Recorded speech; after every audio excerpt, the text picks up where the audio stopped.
And we'll go to the slides and the swing. And Don't let the sport coat fool you. how silly. Simon Isaacs is ready No, do not kiss the pole. for the playground.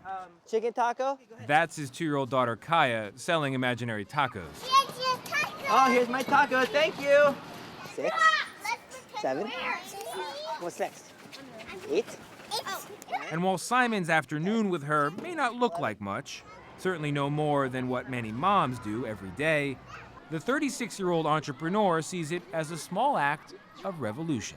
When you talk about a social movement, are we witnessing it right here, 2 guys on a weekday in a playground? You know, in itself, it's not a revolutionary act, but the impact of all of it is revolutionary together, meaning, you know, guys involved in their kids' lives in a really deep way. You need help? Let's go. You know, who can only finish half sentences because that's what parenting is about. Isaac's other baby is a website.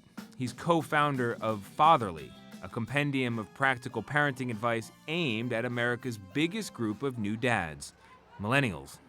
The truth is, 80% of millennial dads, 80% of dads that were born after 1980 claim that they're the primary grocery shopper, which sort of blows people's mind when it comes to thinking about sort of what is really happening around the household. Isaac says today's dads are different. Nearly 2/3 of households with kids have 2 working spouses, and as women have pushed into the workforce, dads have pushed onto the playground. Or at least they've tried to. The number one source of stress, it's basically understanding that we have to work no matter what. I would love to spend more time with him, and sometimes I can't. A Boston College study out this week found most dads believe childcare should be evenly divided, but only about 1/3 actually get there. Even Simon Isaac's wife, Liza, can relate. Any partnership is always a balance between sometimes it's 50-50, sometimes it's 20-80, sometimes it's 80-20. I think the intention to strive for 50-50 is a beautiful one, and I think there is, like life, no perfect equation. Trying to find that perfect equation generally means a lot more work at home for dads. And advertisers have noticed, hailing dads as everyday heroes. It's a portrayal of dad that's a little different from what we're used to. Think Homer Simpson, Al Bundy, I'm home! Archie Bunker. If it's too hot in the kitchen, stay away from the cook.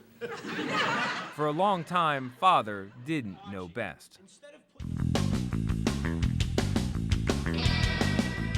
But real dads have come a very long way since 1966, when President Lyndon Johnson set aside the 3rd Sunday in June for Father's Day, emphasizing dad's strength and stability. Father would come home, read the newspaper, not pay much attention to the kids really, and still be considered a good father because he was making the family financially stable.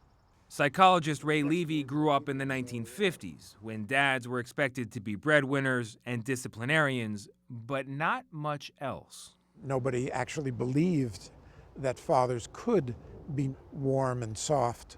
That was an unusual father. We know now kids that get that time and attention from their fathers do better in school, on the job, and in their own relationships. That's according to research that barely existed a generation ago. That's one of the reasons that we speak of fathers as having been the forgotten parent. Nobody did much research on fathers, it was all on mothers. Reading and talking and singing to them. That's why Levy founded the Fatherhood Project out of Harvard's Mass General Hospital. One current study, postpartum depression in men. The daddies on the bus say, I love you, I love you, I love you. Its Dads Matter program is part playdate and part workshop for men struggling with the new equation of fatherhood. Fathers like high school teacher Garcia Dalzone. You know, growing up, you know, in my household, like, you know, my dad giving me a hug and then saying I love you, those things kind of really didn't happen that often. And though they still trail moms, fathers have nearly tripled the time they spend with their kids. David Anchundia works nights and then takes care of his daughter during the day.